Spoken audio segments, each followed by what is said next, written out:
కృష్ణం కమలపత్రాక్షం పుణ్యశ్రవణకీర్తనం వాసుదేవం జగద్యోనిం నౌమి నారాయణం హరిం. సర్వోపనిషదో గావో దోగ్ధా గోపాలనందనః పార్థో వత్సః సుధీర్భోక్తా దుగ్ధం గీతామృతం మహతు.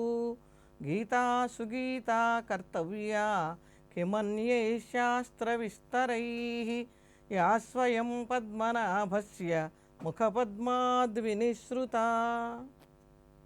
దూరదర్శన్ ప్రేక్షకులందరికీ శ్రీ భగవద్గీతా జయంతి శుభాకాంక్ష. ఈరోజు గీతా జయంతి సందర్భంగా గీతని మనం స్మరించుకుంటూ గీత వల్ల ఈనాటి సమాజానికి ఏమిటి లాభం అనే అంశాన్ని గురించి కొన్ని విషయాలను మనం తెలుసుకుందాం. గీతా జయంతి అనేదే పెద్ద విశేషం. ఎందుకనంటే కొన్ని లక్షల సంవత్సరాల క్రితం పుట్టినటువంటి రామాయణానికి జయంతి లేదు, భారతానికి జయంతి లేదు, భాగవతానికి జయంతి లేదు. ఆ భారతంలో ఉన్నటువంటి భగవద్గీతకి మాత్రం మార్గశిర శుద్ధ ఏకాదశి రోజున జయంతి చేస్తున్నాం. ఈ జయంతి వైకుంఠ ఏకాదశి రెండూ కలిసి రావటం అనేది చాలా అద్భుతమైనటువంటి విశేషం. మార్గశిర మాసం శ్రీకృష్ణ పరమాత్మ తన స్వరూపంగా భగవద్గీతలో మనకి అందించారు. అయితే ఈ భగవద్గీతలో ఉన్నటువంటి విశేషాలు ఏమిటి? ఇవి సార్వకాలికాలు, సార్వజనీనాలు, సార్వదేశికాలు మనకి ఎలా ఉపయోగిస్తాయి అనే విషయాన్ని మనం తెలుసుకునే ముందు ఈ గీతా జయంతి వైభవాన్ని మనం ముందుగా ముచ్చటించుకోవాలి. గీతా జయంతి ఒక పుస్తకానికి పుట్టినరోజు పండగ చేయటం అనేది గీతా జయంతికే మనం గమనిస్తున్నాం. వాల్మీకి జయంతిని చేస్తున్నారు, చాలామందికి తెలియదు. సంస్కృత భాషా ప్రచారకులు మాత్రమే వాల్మీకి జయంతి రోజున ఒక చిన్న సభ చేసుకుంటున్నారు. అలాగే వ్యాస మహర్షి జయంతిని గురు పౌర్ణమిగా ఆషాఢ శుద్ధ ఏకాదశి రోజున చేసుకుంటూ వ్యాస భగవానులు అందించినటువంటి విష్ణు సహస్రనామ పారాయణ చేసుకుంటున్నారు. అలా కాకుండా పుస్తకానికి ఒక జయంతి అనే సంప్రదాయాన్ని ప్రవేశపెట్టినటువంటిది భగవద్గీత. ఈ భగవద్గీతని గురించి శంకర భగవత్పాదులు కూడా అమోఘంగా ప్రస్తావించారు భజగోవింద స్తోత్రంలో. భగవద్గీత కించిదధీత, కొంచెమైనా సరే భగవద్గీతను నేర్చుకోవాలి. అంత మాత్రమే కాదు, గేయం గీతానామ సహస్రం, భగవద్గీతని విష్ణు సహస్రనామాన్ని గానం చేయాలి. ధ్యేయం శ్రీపతి రూపమజస్రం, శ్రీమన్నారాయణమూర్తిని ధ్యానం చేయాలి అని అద్వైత స్థాపనాచార్యులైనటువంటి శంకర భగవత్పాదులు కూడా ఈ గీతా సారాన్ని కొంచెమైనా సరే మీరు గీతని నేర్చుకోండి అని మనకి సూచించారు. అయితే ఈ భగవద్గీత చాలా విశేషమైనటువంటిది. మనకి వేదాలు సార్వకాలికాలు, అలాగే పురాణాలు సార్వకాలికాలు, భగవద్గీత కూడా సార్వకాలికమైనది. 5000 సంవత్సరాల క్రితం పుట్టింది భగవద్గీత. ఈనాటికి కూడా ప్రాంతీయ భేదం లేకుండా భగవద్గీతని అందరూ పారాయణ చేస్తున్నారు. విశేషం ఏమిటంటే ఈ మధ్య కాలంలో భగవద్గీత సప్తాహాలు నిర్వహిస్తున్నారు. 7 రోజుల పాటు భగవద్గీతని అహర్నిశలు రేయింపగళ్ళు చక్కగా వరుసల వారీగా నిర్విరామంగా పారాయణ చేస్తూ భగవద్గీత సప్తాహాలు, భాగవత సప్తాహాల వలె భగవద్గీత సప్తాహాలు చేయటం అనేది చాలా విశేషమైనటువంటి అంశంగా మనం భావిస్తున్నాము. ఈ భగవద్గీత ఎందుకోసం పుట్టింది, ఎవరి కోసం పుట్టింది? అర్జునుడి కోసమే పుట్టిందా, మన కోసం పుట్టిందా అని మనం ప్రశ్న వేసుకుంటే కేవలం అర్జునుడి కోసమే పుడితే అర్జునుడికి మాత్రమే వినిపించేది. మనందరి కోసం పుట్టింది కనుక ఈనాడు మనం కూడా గీతని అధ్యయనం చేసుకుంటున్నాం. గీతలో 18 అధ్యాయాలు ఉన్నాయి ప్రధానంగా. మహాభారతంలో ప్రధాన పర్వాలు 18, సంస్కృత భారతంలో 100 పర్వాలు ఉన్నాయి అని చెప్పారు. ఆ 100 పర్వాలని కుదించి ఒక మహాపర్వంలో ఆ కథలని ఏర్పాటు చేసి 18 పర్వాలుగా మనకి కవిత్రయం అందించింది. ఈ 18 సంఖ్య చాలా విశేషమైనటువంటి సంఖ్య. శ్రీమద్ రామాయణంలో 18వ సర్గ బాలకాండలో శ్రీరామ జననం మనకు కనిపిస్తుంది కనుక 18వ సంఖ్యకి ఒక విశిష్టతని మనకి సంప్రదాయం ఆనాటి నుండి ఏర్పాటు చేసింది. ఈ 18 అధ్యాయాలు 8, 1 కలిపితే 9 అవుతాయి. 9ని మించిన సంఖ్యాశాస్త్రంలో లేదు. అదేమిటండి, లక్షలు కోట్లు చెప్పుకుంటున్నాం కదా, ఈ 9 లోపు ఉన్నటువంటి అంకెలే మళ్ళీ మళ్ళీ తిరుగుతూ ఉంటాయి. 9 అనేది పరిపూర్ణమైనటువంటి సంఖ్య. ఈ పరిపూర్ణత 1, 2, 3, 4, 5, 6, 7, 8, 9. 9 తర్వాత ఇంకా సంఖ్య లేదు కనుక మళ్ళీ 1 వేసి 0 పెడితే 10, 2 సున్నాలు పెడితే 100, 3 సున్నాలు పెడితే 1000, అలా పెరుగుతున్నాయి.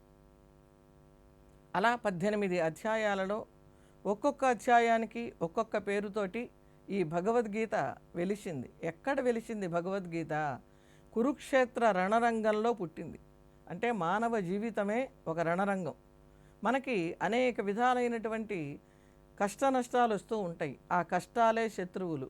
ఆ శత్రువులని జయించటం కోసమే భగవద్గీతని మనం ఆశ్రయించాలి. ఆనాడు ఆ సమర క్షేత్రంలో ఆ 2 సేనల మధ్యలో రథాన్ని నిలుపుమని అర్జునుడు కృష్ణుణ్ణి అడిగి, అలా నిలిపిన తర్వాత తన వాళ్ళందరినీ చూసి తాను అమ్మో గురువుల్ని చంపటమా, దాయాదుల్ని చంపటమా, పిల్లల్ని చంపటమా, నేను యుద్ధం చెయ్యలేను అని ఏడుస్తూ ఉంటే అప్పుడు కృష్ణ పరమాత్మ భగవద్గీతని బోధించాడనే విషయం అందరికీ తెలుసు. అసలు నాకు తెలిసినంతలో మొట్టమొదటి మానసిక వైద్య నిపుణుడు ఇప్పటి భాషలో సైకియాట్రిస్ట్ ఎవరు అంటే శ్రీకృష్ణ పరమాత్మ. దుఃఖపడుతున్నటువంటి అర్జునుణ్ణి ఓదార్చాడు, కర్తవ్యాన్ని ప్రబోధించాడు. ఈ దుఃఖం అనేది ఇవాళ వయస్సుతో ప్రమేయం లేకుండా బాలాది వృద్ధ పర్యంతం మనకి ఒక విధమైనటువంటి మనకి తెలియనటువంటి దిగులు, డిప్రెషన్ అనే అందమైన పేరుతో పిలుస్తున్నారు. ఏదో తెలియని ఆందోళన, ఏదో తెలియని కంగారు మనకి ఏర్పడుతున్నది.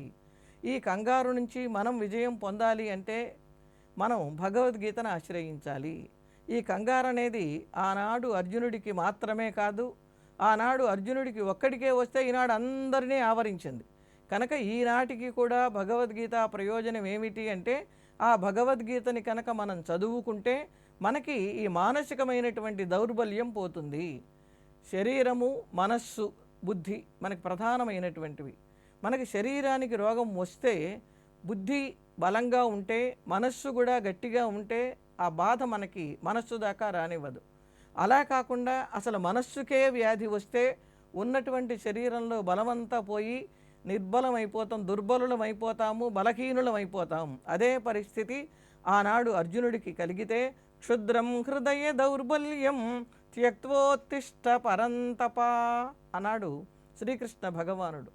హృదయ దౌర్బల్యం, మనస్సుకు పట్టినటువంటి దుర్బలత్వం, క్షుద్రం చాలా నీచమైనది, అంటే పనికి రానటువంటిది. కనుక ఈ హృదయ దౌర్బల్యాన్ని నీవు విడిచిపెట్టి నువ్వు యుద్ధానికి కృతనిశ్చయుడివి కమ్మని ప్రబోధం చేశాడు. ఈనాడు మనలో ఉన్నటువంటి అనేక సంఘర్షణల వలన మనం మానసికమైనటువంటి వైక్లభ్యాన్ని పొంది కర్తవ్యాన్ని సరిగ్గా చేసుకోలేనప్పుడు అర్జునుడికి శ్రీకృష్ణ పరమాత్మ చెప్పినటువంటి ఈ ఒక్క శ్లోకాన్ని కనుక మనం చదువుకుంటే మనలో కలిగినటువంటి మానసిక దౌర్బల్యం వెంటనే తొలగిపోయి మనస్సు ఉత్తేజితమయ్యి బలపడి మళ్ళీ మంచి కార్యోన్ముఖులని చేస్తుంది అని పెద్దవాళ్ళు చెప్పారు. అలాంటి భగవద్గీత భగవంతుడు చెప్పినటువంటి గీత. భగవంతుడు కృష్ణ పరమాత్మ 2 గానాలు చేశాడు. ఒకటి గీతాగానం, రెండవది మురళీగానం. అసలు శ్రీమద్ భాగవతంలో 3 గీతలు ప్రసిద్ధిని పొందినాయి, 5 గీతలు ఉన్నాయి. ఉద్ధవ గీత, భ్రమర గీత, శృతి గీత, గోపికా గీతలు అని. అయితే వాటికి వేటికి రానటువంటి ప్రాశస్త్యం ఈనాడు భగవద్గీతకు ఎందుకు వచ్చింది అని మనం ప్రశ్న వేసుకుంటే అవి వేదాలు స్వామిని స్తుతించినాయి. అలాగే ఉద్ధవుడు స్వామి దగ్గర జ్ఞానాన్ని పొందాడు. రుద్రుడు శ్రీమన్నారాయణమూర్తిని వర్ణించాడు కనుక రుద్రగీత అనే పేరుతో ఒక భాగం వెలిసింది. ఇవన్నీ కూడా వాళ్ళు చేసినటువంటి స్తుతులు. కానీ భగవద్గీత అటువంటిది కాదు. భగవద్గీత కేవలము సమాజ నిర్మాణం కోసం, సమాజ అభివృద్ధి కోసం ధ్యేయంగా వెలిసినటువంటి గ్రంథం కనుకనే దీనికి జయంతి చేసుకోవటం అనేది ఏర్పడుతున్నది. కేవలం జయంతి మాత్రమే కాదు, భగవద్గీతకి అష్టోత్తర శతనామావళి కూడా ఉంది. రాముల వారికి వలె, కృష్ణుల వారికి వలె, లక్ష్మీదేవికి వలె ఒక అష్టోత్తరం ఒక పుస్తకానికి రావటం అనేది ఆ పుస్తకము యొక్క గొప్పతనాన్ని చాటి చెప్తున్నది. మనకి రామాయణానికి అష్టోత్తరం లేదు, భాగవతానికి అష్టోత్తరం లేదు. రామాయణం చదువుకునే వాళ్ళు రామాష్టోత్తరం చేసుకుంటున్నారు, భాగవతం చదువుకునే వాళ్ళు కృష్ణాష్టోత్తరం చేసుకుంటున్నారు. కానీ భగవద్గీత చదువుకునే వాళ్ళు భగవద్గీతకు ఉన్నటువంటి అష్టోత్తర శతనామావళిని చదువుకోవటం అనేది ఉంది. మాహాత్మ్యం అంటారా, రామాయణానికి ఉంది, భాగవతానికి ఉంది, భారతానికి ఉంది, అలాగే గీతకి కూడా ఉంది. గీతని చదువుకోమన్నారు కదండి, 701 శ్లోకాలు మా వల్ల అవుతుందా? మీరు అన్ని చదువుకోలేకపోతే ఒక మార్గం చెప్పారు. మనకి నవరాత్రులలో దుర్గా సప్తశతి అని 700 శ్లోకాలు ఉన్నటువంటి అమ్మవారి పారాయణ గ్రంథం ఒకటి ఉంది. అది 700 శ్లోకాలు చదవలేము అన్న వాళ్ళకి 7 శ్లోకాలు వెలిసినాయి. అలాగే గీతలో కూడా సప్తశ్లోకి గీత అని 7 శ్లోకాలు ఉన్నాయి. ఆ 7 శ్లోకాలు చదువుకుంటే 700 శ్లోకాలు చదువుకున్న ఫలితం వస్తుంది అని చెప్పారు. మేము అది కూడా చేయలేమన్నారు. అయితే ఒక్కటే శ్లోకం, ఏకశ్లోకి భగవద్గీత. ఆ ఒక్క శ్లోకం మనం తెలిసి కానీ తెలియక కానీ చదువుకుంటూ ఉంటాం. పూర్వకాలంలో చాలామంది ఇళ్లలో ద్వారాల పైన ఈ కృష్ణార్జునులు రథం దగ్గర ఉన్నటువంటి ఒక ఛాయాచిత్రం ఉండేది. ఆ చిత్రం దగ్గర ఒక శ్లోకం రాసి ఉండేది. యత్ర యోగీశ్వర కృష్ణో యత్ర పార్థో ధనుర్ధరః తత్ర శ్రీర్విజయో భూతి ధ్రువానీతిర్మతిర్మమ. ఈ ఒక్క శ్లోకాన్నే ఏకశ్లోకి భగవద్గీత అన్నారండి. ఈ ఒక్క శ్లోకం చదువుకున్న భగవద్గీత చదువుకున్న ఫలితం వస్తుంది. ఇక్కడ ఎక్కడైతే కృష్ణుడు ఉంటాడో, ఎక్కడైతే అర్జునుడు ఉంటాడో ఇద్దరు కలిసి ఉండాలి. ఎందుకని అంటే అర్జునుడికి కృష్ణుడికి భేదం లేదు. నారాయణమూర్తి నరనారాయణులుగా అవతరించినటువంటిది. స్వామికి ఈ ప్రజల మీద అపరిమితమైనటువంటి వాత్సల్యం ఉన్నందువల్ల తానే శిష్యనుమాయ్, తానే ఆచార్యానుమాయ్, తానే గురువుగా, తానే శిష్యుడిగా భగవద్గీతని లోకానికి అందించాడు. అందుకనే దూడ మాత్రమే అర్జునుడు. పార్థో వత్సః సుధీర్భోక్త. భోక్త ఎవరన్నారు? బుద్ధిమంతులందరూ భోక్తలే. మరి ఆయన నిమిత్తం చేసుకుని ఆనాడు భగవద్గీతని శ్రీకృష్ణ పరమాత్మ చెప్పకపోతే ఈనాడు మనకి ఏ విధమైనటువంటి ఇబ్బందుల్ని ఎలా గెలుచుకోవాలో తెలిసేటటువంటిదే కాదు. అయితే ఈ భగవద్గీత వల్ల ఆనాటి కంటే ఈనాడే ప్రయోజనాలు ఎక్కువగా ఉన్నాయి. కారణం ఏమిటి? భగవద్గీత 108 నామాలలో అనేక విషయాలు చెప్పారు. అవన్నీ ఒక ఎత్తు అయితే ప్రధానంగా ఓం సుఖదాయై నమః అని ఒక అద్భుతమైనటువంటి నామం ఉంది. భగవద్గీత మనకి సుఖాన్ని కలిగిస్తుంది. మానవులమందరం కోరుకునేది ఏమిటండి? సుఖం కావాలనే కదా. ఆ సుఖాన్ని ఇచ్చేటటువంటిది ఏమిటి? భగవద్గీత. ఈ భగవద్గీతని మనం చదివినా చదవకపోయినా మన ఇంట్లో ఒక గీతని ఇంట్లో కనుక పెట్టుకున్నట్లయితే మన చేతిలో ఉన్న గీతలలో ఉన్నటువంటి చెడుని తొలగించి మంచి గీతని కలిగిస్తుంది భగవద్గీత. ఈ భగవద్గీతలో సుఖదాయై నమః అనేటటువంటిది 3వ నామం. ప్రతి వాళ్ళం సుఖం కోరుకుంటాం. కష్టపడకుండా సుఖం రావాలి అనుకుంటే సప్తశ్లోకి భగవద్గీతని చదువుకోవాలి, లేదా ఏకశ్లోకి భగవద్గీతని చదువుకోవాలి. ఇంకా విశేషం ఏమిటి అంటే సుఖం వస్తుంది. సుఖం వస్తే భయం లేకుండా ఉంటుందా మనకి? ఇప్పుడు అందరం భయపడుతున్నాం. బాలాది వృద్ధ పర్యంతం ఆవరించినటువంటి భయాన్ని పోగొట్టేటటువంటిది భగవద్గీత. ఓం భయనాశిన్యై నమః. భయాన్ని మొత్తాన్ని నాశనం చేస్తుంది.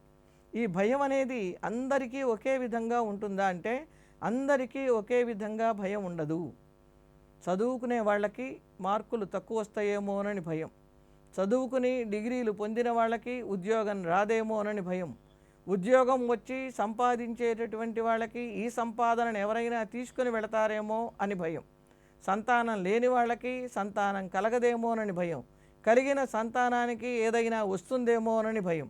జన్మ దుఃఖం, జరా దుఃఖం, జాయా దుఃఖం అన్నట్లుగా ప్రతిదీ దుఃఖంతో కూడినటువంటిది, ప్రతిదీ భయంతో కూడినటువంటిది.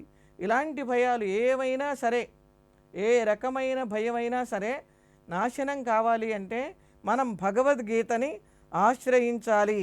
కనుక ఈ భయం అనేది సార్వకాలికమైన విషయం, సార్వదేశికమైనటువంటి విషయం కనుక సర్వదేశ సర్వకాల సర్వ అవస్థలలోనూ మనకి ఉపకారం చేసేటటువంటిది కృష్ణ పరమాత్మ అనుగ్రహించినటువంటి శ్రీమద్ భగవద్గీత. ఈ భగవద్గీతకే ఉపనిషత్తు అని, యోగశాస్త్రము అని మళ్ళీ పేర్లున్నాయి.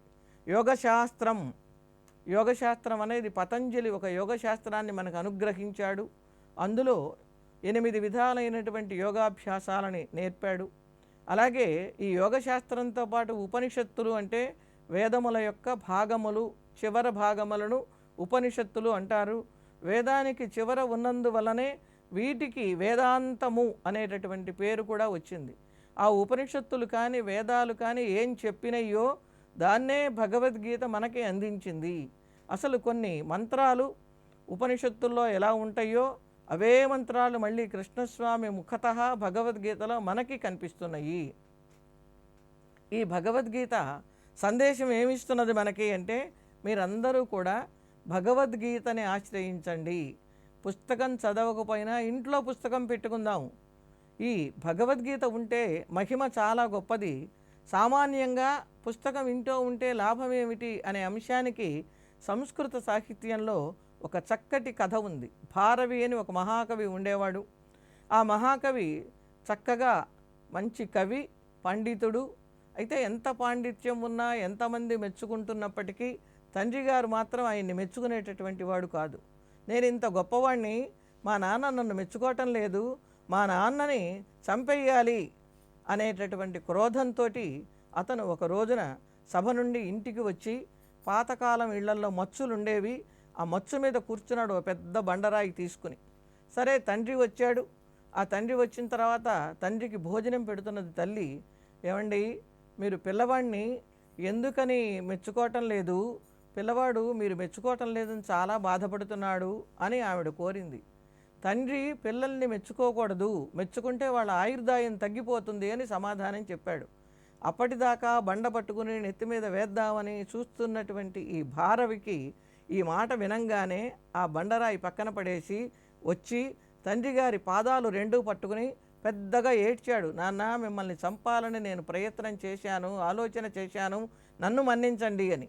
అలా ఎప్పుడైతే ఆయన కాళ్ళు పట్టుకుని బ్రతిమలాడాడో, దీనికి నీకు ఒక శిక్ష వేస్తానయ్యా, ఆ శిక్షను అనుభవించమన్నాడు. అలాగే తప్పకుండానన్నాడు. సన్నివేశాన్ని మనస్సులో పెట్టుకుని తొందరపాటు వల్ల ఎంత అనర్థం వస్తుందో, తాను ఆ క్షణంలో కనుక బండరాయి విసిరితే తండ్రి తనకి దక్కేవాడు కాదు కదా అని ఆలోచించి ఏం చేశాడు, ఒక శ్లోకం రాశాడు. సహసా విదధి తన క్రియాం అవివేక పరమాపదాం పదం వృణుతే హి విమృశ్యకారిణం గుణలుబ్ధా స్వయమేవ సంపద. తొందరపడి ఏ పని చేయకూడదు, ఆలోచించి పనిచేసే వాటి దగ్గరికి సంపదలు తమంత తాముగా వస్తాయి అని శ్లోకభావం. ఈ శ్లోకాన్ని వ్రాస్తే సరే తండ్రి గారు ఏం చేశాడు అంటే, అత్తగారింటికి వెళ్ళు, అత్తగారింట్లో నీకు మజ్జిగ పోసినప్పుడు అన్నం కట్ట తెగినప్పుడు మళ్ళీ తిరిగిరా, అప్పటి వరకు నీకు శిక్ష అని చెప్పాడు. ఓహో, ఇదో పెద్ద శిక్ష ఏంటి, అత్తగారింటికి వెళ్ళి హాయిగా ఉండటమే కదా, మా నాన్నకి శిక్ష వేయటం కూడా చేత కాదని చాలా ఆనందంగా వెళ్ళాడు. సరే అత్తగారింటో 1 రోజు 2 రోజులు 3 రోజులు అయింది. 4 రోజుల నుంచి అత్తగారి కొంచెం విముఖత ఏర్పడింది.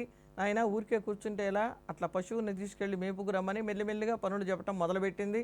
ఆయన అలాగే పశువుని తీసుకెళ్ళి పుస్తకాలు రాసుకుంటున్నాడు. ఆ ఊళ్ళో ఒక మంచి వర్తకుడు ఉన్నాడు. అప్పుడు అందరికీ సంస్కృతం అంటే ఇష్టం ఉండేది కనుక ఈ రాసినటువంటి శ్లోకాన్ని వర్తకుడు చదివి, ఇది నాకు ఇయ్యి, నీకు పారితోషికం ఇస్తానని పారితోషికం ఇచ్చి ఈ శ్లోకాన్ని తీసుకున్నాడు. తీసుకున్నవాడు ఒక చూరులో పెట్టాడు. అక్కడే కర్రలు అవి వెనకటి వాళ్ళు పెట్టుకునేవాళ్ళు. సరే ఆయన వర్తకరీత్యా ఊరు వదిలి వెళ్ళాడు. మళ్ళీ కొన్నేళ్లకు ఎప్పటికో తిరిగి వచ్చాడు. ఈయన ఊరు వదిలి వెళ్ళేసరికి ఒక చిన్న పిల్లవాడు ఉన్నాడు.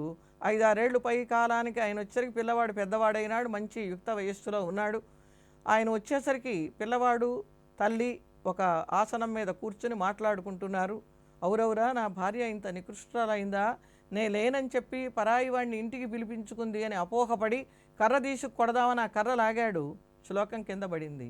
శ్లోకం కింద పడంగానే చదువుకున్నాడు. తొందరపడి ఏ పని చేయకూడదు అని అర్థం చేసుకున్నాడు. మెల్లిగా తమాయించుకుని ఇంట్లోకి వచ్చాడు. ఇంట్లోకి వచ్చేసరికి పిల్లవాడు నాన్నగారు అంటూ కాళ్ళు పట్టుకుని నమస్కారం చేశాడు. అప్పుడు ఈ శ్లోకము ఒక కుటుంబాన్ని బతికించింది అని ఆ తర్వాత కవిగారిని పిలిచి సన్మానం చేశారు. లౌకికంగా వ్రాసినటువంటి కావ్యంలో ఒక్క శ్లోకానికి ఒక కుటుంబాన్ని బ్రతికించే శక్తి ఉంటే భగవంతుడు చెప్పినటువంటి భగవద్గీతకి ఎన్ని కుటుంబాలని రక్షించే శక్తి ఉంటుంది. కేవలం కుటుంబాలు కాదు, రాష్ట్రాలు, దేశాలు, విశ్వాన్ని మొత్తాన్ని రక్షించే శక్తి భగవద్గీతకు ఉన్నది అని చెప్పటానికి ఈ కథని మీకు ఉదాహరణంగా చెప్పటం జరిగింది. ఇక భయం పోవాలి, భయనాశిని మనం చెప్పుకున్నాం. అలాగే శాంతిదాయై నమః, శాంతి. ప్రతి మనిషికి కావలసినది ఏమిటి అంటే శాంతి. మనకి పాటలలో కూడా శాంతము లేక సౌఖ్యము లేదు అన్నారు. ఎంత ఉన్నా చిర్రుబుర్రులు ఆడుతున్నాం అనుకోండి, ఎవ్వరూ మన్ని లెక్క చేయరు. ప్రశాంతంగా మాట్లాడుతూ ఉంటే అందరూ మన్ని గౌరవిస్తారు. కనుక ఆ గౌరవించేటటువంటి విధానాన్ని నేర్పేది కూడా భగవద్గీతే. శాంతి, అశాంతి మించిన శత్రువు లేరు. ఈ అశాంతి మన దగ్గరికి రాకుండా మనం శాంతి మార్గంలో కనుక పయనించినట్లయితే మనం సుఖపడతాం, మనం చుట్టూ ఉన్నటువంటి వాతావరణాన్ని సుఖపెడతాం. అలాంటి గొప్ప శక్తిని కలిగించేటటువంటిది భగవద్గీత. కనుక భగవద్గీత అష్టోత్తర శతనామావళిలో 29వ నామంగా ఓం శాంతిదాయై నమః అని కీర్తించారు. ఇక ప్రస్తుత కాలంలో ఉన్నటువంటి ఆందోళనను ఎలా పోగొట్టుకోవాలి? ఇవాళ భగవద్గీత వలన మనకి లాభం ఏమిటి అంటే అసూయని పోగొడుతుంది. ముఖ్యంగా అందరికీ అసూయ. పూర్వకాలంలో ఒక రాజ్యాన్ని చూసి మరొక రాజ్యంలో ఉన్నటువంటి రాజుగారికి అసూయ ఉండేది. ఒక 1000 మంది చదువుకుంటూ ఉంటే విద్యార్థుల్లో ఒకళ్ళిద్దరికి అసూయ ఉండేది. లేదా బాగా సంపన్నుల్ని చూసి అసూయ ఉండేది. అసలు అసూయ పనికి రాదు. కామము, క్రోధము, లోభము, మోహము, మదము, మాత్సర్యము అనే అరిషడ్వర్గాలని మనం గెలవాలి అంటే భగవద్గీతను ఆరాధించాలి. మనం పెద్ద పుస్తకం మొయ్యలేకపోతే చిన్న పుస్తకాలు వస్తున్నాయి, జేబులో ఇమిడే అంత చిన్న సైజు. ఇవాళ కోర్టులో కూడా భగవద్గీత మీద ప్రమాణం చేయిస్తున్నారు. భగవద్గీతకి అంతటి విశిష్టమైనటువంటి స్థానం ఉంది. ఇది ఉత్తరప్రదేశ్లోనూ అద్భుతంగా ప్రచారంలో ఉంది. మన భారతదేశంలో, మన ఆంధ్ర రాష్ట్రాలలో ప్రచారంలో ఉంది. విదేశాలలో కూడా ఇటీవలి కాలంలో భగవద్గీత ప్రచారం బాగా ఎక్కువగా ఉంది. కేవలం ప్రచారం కాదు, వాళ్ళు మనం ఏదైనా ఒక విషయాన్ని చెప్తే ఆ విషయాన్ని విని ఆచరించి దీని వలన లాభాలు పొంది వాళ్ళు వాళ్ళ భాషలో మనకి చక్కటి వివరణలు, దీనివల్ల మేము ఈ ఫలితం పొందాము అనేది చెప్తున్నారు విదేశీయులు. అటువంటి భగవద్గీతలో మనకి అధ్యయనం చేసుకోవటానికి కొన్ని శ్లోకాలని సంపుటీకరణతో కూడా అందించారు. ప్రధానంగా మనకి ఉదర రోగాలు వస్తున్నాయి. ఇవాళ అందరికీ జబ్బులు వస్తున్నాయి. జబ్బులు రావటానికి ప్రధాన కారణం ఏమిటి అంటే కాలేయం సరిగ్గా పనిచేస్తే జబ్బులు రావు అని ఆయుర్వేద శాస్త్రం చెప్తుంది. ఇవాళ ఫాస్ట్ ఫుడ్ సెంటర్లు వచ్చిన తర్వాత ఇళ్లల్లో అన్నాలు తినే పిల్లలు చాలా తక్కువైనారు. అంటే కాలమాన పరిస్థితులని బట్టి వారిని ప్రత్యేకంగా మనం ఎన్నిక చేసి చెప్తున్నాం అనుకోవటానికి వీలు లేని పరిస్థితి కనుక వాళ్ళకి ఒక చిన్న సూచన మనం చేయాలి. ఏమిటి సూచన అంటే ఈ భోజనం చేసేటప్పుడు ఎక్కడైనా మనం ఎప్పుడైనా భోజనం చేయవలసిన పరిస్థితి వస్తే 15వ అధ్యాయాన్ని చదువుకుని భోజనం చేయమన్నారు. ఆ భోజనానికి ఒక దివ్య శక్తి ఏర్పడుతుంది. అలా 15వ అధ్యాయం అంతా చదువుకోలేమండి అంటే ఒక చిన్న శ్లోకం చదువుకునైనా భోజనం చేయమన్నారు. 15వ అధ్యాయానికి కూటోధ్యాయము అని పేరు. ఒక బ్రాహ్మణుడు ఒక ఆటవిక జాతి స్త్రీని వివాహం చేసుకున్నాడు ఒకానొకప్పుడు. ఈ ఆటవిక జాతి స్త్రీని వివాహం చేసుకున్నాడు అని ఆ గ్రామంలో ఉన్నటువంటి బ్రాహ్మణులందరూ ఈ బ్రాహ్మణుణ్ణి వెలివేశారు. వెలివేసి దూరంగా పెట్టారు. సరే, ఆయన వివాహం చేసుకున్నందుకు ఆమెతోనే ఉంటున్నాడు. సరే, తండ్రి వెళ్ళి ఆ పిల్లవాడికి చెప్పాడు, వివాహం చేసుకున్నావు, నీవు ఇక్కడ ఉంటున్నావు, కనీసం నేను ఒక్క పని చెప్తాను, ఆ ఒక్క పని చేయమన్నాడు. ఏంటి నాన్న? చేస్తానన్నాడు. నీవు రోజు భోజనం చేసేటప్పుడు భగవద్గీత 15వ అధ్యాయం చదువుకుని భోజనం చేయి, ఒక్క పని చేయమన్నాడు. అలాగే తండ్రి చెప్పాడు కదా అని ఈ కొడుకు చేయటం ప్రారంభించాడు. ఆ కోడలికి పాపం ఏమీ రాదు, భగవద్గీత పంచదశాధ్యాయం అనేది రాదు. అందుకని కూడు తినేటప్పుడు చదువుకునేది కనుక కూటధ్యాయం అని తేలికగా పలికేది. అది చదివితేనే నేను అన్నం పెడతాను, మీ నాన్నగారు చెప్పారు కనుక నీకు తప్పకుండా చదువు అని ప్రబోధించేది, చదివించి అన్నం పెట్టేది. సరే, ఆయన నిండు 100 ఏళ్ళు బ్రతికాడు. మృత్యు వచ్చింది, ఆయన హరి అని మరణించాడు. మరణిస్తే ఆ గ్రామంలో ఉన్న వాళ్ళందరూ భ్రష్టుడైనాడు కనుక మేము ఈ శవానికి సంస్కారాలు చేయమని బ్రాహ్మణులు నిరాకరిస్తే వేరే అన్యజాతీయులమ్మో ఆయన బ్రాహ్మణుడు, ఎంత చెడ్డ బ్రాహ్మణుడు బ్రాహ్మణుడే, మేము చేయటానికి మాకు ధైర్యం చాలటం లేదు అని వాదోపవాదాలు జరుగుతున్న సమయంలో ఆయన శరీరంలో నుండి మంచి గంధపు వాసన వచ్చి శరీరం అంతా మంచి గంధపు ముక్కలుగా మారిపోయింది. అంటే ఈ అధ్యాయానికి మనం తినేటటువంటి ఆహారాన్ని పవిత్రత చేసేటటువంటి శక్తి ఉంది. ఆ పవిత్రత వలన ఆయన ధర్మభ్రష్టుడైనప్పటికీ కూడా ఈ అధ్యాయ ఫలం ఏం చేసింది అంటే ఓ అద్భుతమైన వ్యక్తిగా ఆయన శరీరాన్ని మార్చి లోకానికి చాటింది. కనుక ఈ భగవద్గీత 15వ అధ్యాయం, దాని పేరే పురుషోత్తమ ప్రాప్తి, భగవంతుడి సన్నిధికి తీసుకొని వెళ్ళేటటువంటిది. 20 శ్లోకాలు మాత్రమే ఉంటాయి. అయితే 20 కూడా మనం చదువుకోవక్కర్లా. మరి ఏం చేయాలన్నారు? అహం వైశ్వానరో భూత్వా ప్రాణినాం దేహమాశ్రితః ప్రాణాపాన సమాయుక్తః పచామ్యన్నం చతుర్విధం అనుకుంటూ భోజనం చేస్తే ఆ భోజనం వలన మనకి ఎటువంటి ప్రమాదం జరగదు. మనకి రామాయణంలో విషం ఇచ్చారు, ఆ విషం కూడా స్వీకరించింది. గర్భం పోవాలి అని విషం ఇస్తే ఆ విషం కూడా తాగినందువలన విషంతో కలిసి పుట్టాడు కనుక సగరుడు అని ఆ పిల్లవాడికి పేరు పెట్టారు. ఇవాళ మనకు అంత శక్తి లేదు. మనం తినేటటువంటి పదార్థము ఎటువంటి పదార్థమో తెలియదు గనక ఆ పదార్థంలో ఉన్న దోషాన్ని స్వామి నామ సంకీర్తనం తీసివేస్తే అది మనకి శరీరానికి మంచిగా ఏర్పడుతుంది. ఆహార శుద్ధవు సత్వశుద్ధి కాయశుద్ధి అని శ్రీభాష్యంలో చెప్పారు. కాయశుద్ధి, ముందు శరీరం శుద్ధి కావాలి, తర్వాత మనస్సు శుద్ధి కావాలి. ఈ రెండు శుద్ధి అయితే బుద్ధి శుద్ధి అవుతుంది. అప్పుడు మనకి ఎదుటి మనిషి మీద ద్వేషం అనేది పుట్టదు. ఒక్కొక్కప్పుడు ఇంట్లో పరివారం మీదే మనకి ఒకళ్ళని చూస్తే ఒక రకం, మరొకళ్ళని చూస్తే ఒక రకం. ఓ పిల్లవాడు బాగా చదువుకుంటే అబ్బో వాడు బాగా చదువుకున్నాడు అంటున్నావు, చదువుకోని వాడినేమో ఆ పిల్లవాడితో పోల్చి చీచి నీకు చదువు రాదు మొద్దు వెధవ్వి అని తిడుతున్నావు. ఇటువంటివి కూడా మనకి కలగకుండా ఉండాలి అంటే ఈ ఒక శ్లోకాన్ని చదువుకుని మనం భోజనం స్వీకరించాలి. క్రోధం కామం, కోరిక. కామం వల్ల ఏమొస్తుంది? మనకి అనుకున్న పని నెరవేరకపోతే, ఎదురుకుండా ఉన్నవాడు సహాయం చేయకపోతే వాళ్ళ మీద విపరీతమైన కోపం వచ్చి అరిచేస్తాం. కోపం ఎప్పుడూ పనికిరాదు. క్రోధిగా తపస్వికి జన్ని, ఎంత తపస్సు చేసిన వాడైనా కోపం తెచ్చుకొని ఒక శాపం ఇస్తే 1 సంవత్సర కాలం తపస్సు నాశనమైపోతుంది. రోజు మొత్తంలో మనం ఒక అబద్ధం ఆడితే 1 సంవత్సరం మౌనం పాటిస్తేనే ఈ అబద్ధం ఆడినందువల్ల వచ్చినటువంటి దోషం పోతుంది అని శాస్త్రం చెప్పింది. మరి మనం సంవత్సరం మౌనం పాటించలేము, సంవత్సరాలు తపస్సు చేయలేము. కనుక మన నోరు మన అదుపులో ఉండేటట్టుగా మనం తీసుకునేటటువంటి ఆహార పదార్థం మన శరీరానికి చక్కగా పట్టుపడాలి అంటే భగవద్గీతలో ఉన్నటువంటి ఆ ఒక్క శ్లోకాన్ని చదువుకున్న చాలు మనకి శరీరం శుద్ధవుతుంది, బుద్ధి శుద్ధవుతుంది. అప్పుడు తన మన అనేటటువంటి భేదభావాన్ని చూపించకుండా అందరిలో మంచినే చూస్తూ అందరినీ ఆదరిస్తూ ఉంటే మనకు అసలు అవమానం అనేదే ఉండదు. అయితే భగవద్గీతలో ఇంకొక గొప్ప లక్షణం చెప్పాడు స్వామి. అసలు ఆ చెప్పిన లక్షణాలు చిట్ట చివర మనకి 12వ అధ్యాయంలో 33 లక్షణాలు చెప్పాడు. ఈ 33 లక్షణాల్లో ఒక 3 లక్షణాలు మనం పాటించినా ప్రపంచానికి శాంతికారకులం అవుతాం. అద్వేష్ట సర్వభూతానాం మైత్ర కరుణ ఏవచ అంటూ మొదలుపెట్టాడు స్వామి. సర్వభూతానాం అద్వేష్ట, ప్రపంచంలో ఏ ప్రాణిని ద్వేషించకూడదు. మైత్ర కరుణ ఏవచ, ప్రతి ప్రాణి పట్ల కరుణ కలిగి ఉండాలి, మైత్రి కలిగి ఉండాలి. ఎప్పుడైతే మనకి ఎదుటి వ్యక్తి మీద మైత్రీ భావం ఉంటుందో వాడి మీద కోపం కానీ పగ కానీ ద్వేషం కానీ పుట్టవు. ముఖ్యంగా మనిషిని సర్వనాశనం చేసే గుణం అసూయ. అసూయ అంటే ఏమిటి?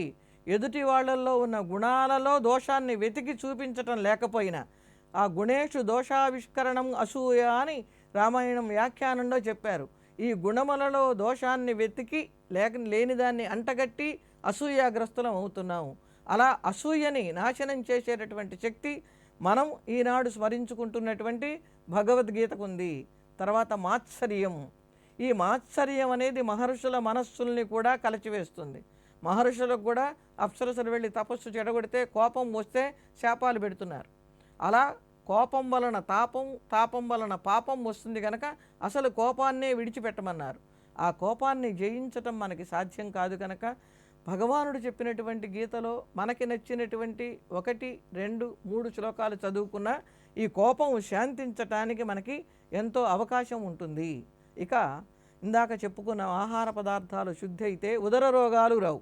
ఎప్పుడైతే ఉదర రోగాలు రావో ఏ రోగాలు మనకు దరిచేరటానికి అవకాశం ఉండదు. దుస్వప్నాలు వస్తాయి. దుస్వప్నాలు వచ్చినప్పుడు వాటి ఫలితం కూడా తీవ్రంగా ఉంటుంది. మంచి స్వప్నం వచ్చినా ఫలితం ఉంటుంది. అయితే మంచి స్వప్నం ఫలించకపోయినా మనం కంగారు పడాల్సిన అవసరం లేదు. దుస్వప్నం వస్తేనే మనం కంగారు పడాలి. తప్పకుండా అది అనుభవంలోకి వస్తుంది.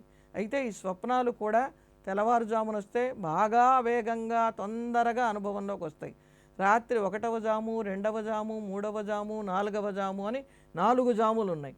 అయితే మన శరీరంలో కఫ, వాత, పిత్తములని 3 గుణాలు ఉంటాయి. అందులో పైత్యగుణం ప్రకోపించినప్పుడు వచ్చేటటువంటి స్వప్నానికి ఫలితం లేదు. అలా కాకుండా ఆరోగ్యవంతుడైనటువంటి వాడికి అనుకోకుండా స్వప్నం వస్తే మనం ఒక పదార్థాన్ని, ఒక ప్రదేశాన్ని పదే పదే చూస్తే అది కలలోకి రావటం అనేది సహజం. ఊహించినటువంటి విషయాలు కలలోకి వచ్చినప్పుడు ఆ దుస్వప్నం ఫలితం ఖచ్చితంగా జరుగుతుంది అంటానికి ప్రమాణం ఉందా? శ్రీమద్ రామాయణం ప్రమాణం. భరతుడికి ఒక కల వచ్చింది, అలాగే త్రిజటకి ఒక కల వచ్చింది. భరతుడికి వచ్చినటువంటి కల ఫలితం ఏమిటి అని అందరినీ అడిగితే, రాజా వా మృత్యుమాప్నోతి ఘోరం వా ఆపదమృచ్యతి, రాజుగారు మరణిస్తారు లేదా ప్రమాదకరమైనటువంటి ఇబ్బందులు ఎదురవుతాయి అన్నారు. 2 రామాయణంలో జరిగినాయి. రాజుగా ఉన్న దశరథుడు హరి అన్నాడు, కాబోయే రాజుగారికి 14 ఏళ్ళు రాజ్యసింహాసనం దూరమైంది. ఇలాంటి దుస్వప్న ఫలితం మనకి రాకుండా ఉండాలి అంటే దుస్వప్నే స్మర గోవిందం, గోవిందుడిని స్మరించమన్నారు. ఆ గోవిందుడు చెప్పినటువంటి గీతలో శ్లోకాన్ని కనుక చదువుకుంటే ఆ దుస్వప్నాల వల్ల మనకి ఏ విధమైనటువంటి ప్రమాదము, భయము ఉండదు అని సిద్ధాంతం చేశారు. ఇలాంటి ఎన్నో సిద్ధాంతాలని అట్టిపెట్టుకుని మనస్సులో ఉంచుకుని మన సమాజం బాగుపడాలి అని మనకు అందించినటువంటిది భగవద్గీత. అందుకనే భగవద్గీత కించిదధీత, కొంచెమైనా సరే భగవద్గీతని అధ్యయనం చేయండి అని శంకర భగవత్పాదులు చెప్పారు. ఇక ధనం కావాలి అంటే విశ్వరూప సందర్శన యోగంలో స్వామివారి దివ్య వర్ణన ఉంది. ఆ దివ్య వర్ణనలో ఒక్క శ్లోకాన్ని కనుక మనం అధ్యయనం చేస్తే ధనాగమం వస్తుంది, కార్యసిద్ధి. అనుకున్న పనులు నెరవేరాలి అంటే మనం భగవద్గీత అంతా లోపలికి వెళ్ళక్కర్లా. మొట్టమొదటి శ్లోకం, ధర్మక్షేత్రే కురుక్షేత్రే సమవేతాయుత్సవ మామకాః పాండవాశ్చైవ కిమకుర్వత సంజయ అనే ఒక్క శ్లోకం, ప్రారంభ శ్లోకాన్ని చదువుకున్నా కూడా కార్యసిద్ధి జరుగుతుంది అని ఫలితాలు చెప్పారు. ఇలా కొన్ని బాధలకి, ముఖ్యంగా సత్సంతానానికి, ధనానికి, ఉద్యోగ ప్రాప్తికి, అణిమాది సిద్ధులు మనకి వశమవటానికి, ఆరోగ్యానికి, అన్నిటికీ మించి మైత్రీభావం కలగటానికి, ఇతరుల పట్ల ద్వేషం పోవటానికి, రాష్ట్ర అభివృద్ధికి, మానవ వ్యక్తిత్వ వికాసానికి. ఈ మానవ వ్యక్తిత్వ వికాసం ఎలా ఉంది అంటారు. ఎలా ఉండేదే ఉంది? మనం కుంగిపోకుండా మనకి మనం నిలబడాలి. నిలబడి స్వామి ఏం చెప్పాడు? యోగస్థః కురు కర్మాణి, నీవు చేసే పని నిబద్ధతగా చెయ్యి. ఎవరమైతే పనిని నిబద్ధతగా చేస్తామో ఆ చేసిన పని వలన ఒక వ్యక్తికి గుర్తింపు వస్తుంది, వ్యక్తిత్వ వికాసం లభిస్తుంది. ఇలా వ్యక్తిత్వ వికాసానికి సంబంధించి కానీ సూక్ష్మంలో మోక్షంగా 700 శ్లోకాలు చదువుకోలేని వాళ్ళకి 7 శ్లోకాలతో కానీ లేదా ఒక్క శ్లోకం చదువుకున్నా సరే భగవద్గీత ఫలితం వస్తుంది. 3 విభాగాలుగా ఉన్నాయి, కర్మషట్కం, జ్ఞానషట్కం, భక్తి షట్కం అని. ఈ షట్కాలలో ఒక్కొక్క అధ్యాయంలో ఒక్కొక్క మహిమ ఉంది. 18 అధ్యాయాలకి సంబంధించి 18 కథలని పద్మపురాణం చెప్పింది, స్కాంద పురాణం చెప్పింది. మనం ఆ కథలన్నీ చెప్పుకుని వినేంతటి అవకాశం లేనప్పుడు మనం ఏం చేయాలి? తక్కువ పెట్టుబడితో ఎక్కువ లాభాన్ని ఇవాళ మనం ఎలా కోరుకుంటున్నామో అలా ఒక చిన్న శ్లోకంతో లేదా ఒక పద్యంతో, ఒక నామంతో మనం పెద్ద అభివృద్ధిని పొందేటటువంటి మార్గాన్ని మనకంటే ముందే మహర్షులు, దేవతలు దర్శించి ఈ ఆధునిక కాలంలో, యాంత్రిక యుగంలో ఉంటాం కనుక మనం తరించటం కోసమే ఈ భగవద్గీతని అనుగ్రహించాడు స్వామి. కనుక ఈ భగవద్గీత ఆనాటిది కాదు, నేటికి కాదు, రాబోయే తరాలకి ఎంతవరకు సృష్టి ఉంటుందో అంతవరకు రామాయణం నిలబడి ఉంటుంది అని వాల్మీకి మంగళాశాసనం చేశారు. యావస్థాస్యంతి గిరయః సరితస్య మహీతలే తావద్ రామాయణ కథ లోకేషు ప్రచరిష్యతి అని. అలా రామాయణ కథ ప్రచురించినంత పరిస్థితి ఈ భగవద్గీత మకరందానికి కూడా ప్రసారం కావాలి. అందుకనే భగవద్గీతకి చక్కగా గీతా మకరందము అని మనకి కాళహస్తిలో ఉన్నటువంటి శుకబ్రహ్మాశ్రమంలో ఉన్నటువంటి స్వామివారు వ్యాఖ్యానం రాశారు. అనేక ప్రమాణాలను చూపించారు. మనం ఏ శ్లోకం చదువుకుంటే ఏ ఫలితం వస్తుందో కూడా ఆయన చాలా సంగ్రహంగా, కలియుగంలో అలసులమైన మనం ఎక్కువ కష్టపడకుండా స్వామి యొక్క అనుగ్రహాన్ని, లౌకికమైనటువంటి ప్రయోజనాలు పొందేటటువంటి విధానాన్ని పొందుపరచి చెప్పారు. ఇటువంటి భగవద్గీతని మనం ఈనాడు స్మరించుకోవటం, మరి అన్నీ చదువుకోలేకపోతే శ్లోకార్థం శ్లోకపాదం వా, ఒక శ్లోకం కానీ ఆ శ్లోకంలో ఒక సగం పాదం కానీ అన్నారు. అందులో ఈ గ్రంథంలో ఎక్కువగా అనుష్ఠుప్ శ్లోకాలు ఉన్నాయి. అంటే 32 అక్షరాలు, 8 అక్షరాలు ఒక్క పాదం. ఆ ఒక్క పాదం మనం చదువుకున్నా వస్తుంది ఫలితం. అయితే మనకి తెలియకుండానే మనం కొన్ని శ్లోకాలు చదువుతున్నాం. పరిత్రాణాయ సాధూనాం సర్వధర్మాన్ పరిచ్ఛేద్య అనన్యాశ్చింతయంతో మాం, ఇవన్నీ మనం తెలియకుండా చదివేటటువంటి శ్లోకాలు. యదా యదాకి ధర్మస్య చాలామందికి వచ్చు, కానీ భగవద్గీతలోది అనేది మనకి తెలియకపోయినా మనం ఆ శ్లోకాలు స్మరించుకుంటున్నాం కనుక ఆ పరమాత్మ చెప్పినటువంటి యదా యదాకి ధర్మస్య గ్లానిర్భవతి భారత అనేది చదువుకుంటే అధర్మం నశిస్తుంది, ధర్మం విజయాన్ని పొందుతుంది. కలియుగం ప్రధానంగా అధర్మం నాట్యం చేసేటటువంటి యుగం కనుక అధర్మం వల్ల అనేక విధములైన బాధలు వస్తాయి కనుక ఆ బాధల నుండి ఉపశమనం పొందాలి అంటే మనం యదా యదాకి ధర్మస్య శ్లోకం చదువుకున్నా చాలు. ఇంతటి మహత్తరమైనటువంటి భగవద్గీతని గురించి, ఈ భగవద్గీత ఎప్పుడూ చక్కగా విజయాన్ని పొందుతూ ఉండాలి. భగవద్గీత విజయాన్ని పొందితే మనం కూడా విజయాన్ని పొందిన వాళ్ళం అవుతాము అనేటటువంటి భావనతో సంస్కృతంలో ఒక అద్భుతమైనటువంటి శ్లోకాన్ని వ్రాశారు. జయతు జయతు గీత కృష్ణ వక్త్ర ప్రభూత, జయతు జయతు గీత సర్వలోకైకమాత, జయతు జయతు గీత దైవ సంపత్ ప్రపూత, జయతు జయతు గీత విశ్వశాంతి ప్రసూత అని ఈ భగవద్గీతకి మంచి జయ జయ ధ్వనులను పలికారు. మరి ఈ భగవద్గీత ఆ అర్జునుడి రథం మీద కూర్చున్నటువంటి స్వామి సూత వేషంలో, అంటే రథాన్ని తోలేవాడి పరిస్థితిలో అర్జునుడికి బోధించాడు కనుక పార్థస్యందన భూషాయ గీతాశాస్త్ర ప్రదాయినే భీష్మముక్తి ప్రదాయాస్తు వాసుదేవాయ మంగళం. స్వస్తి.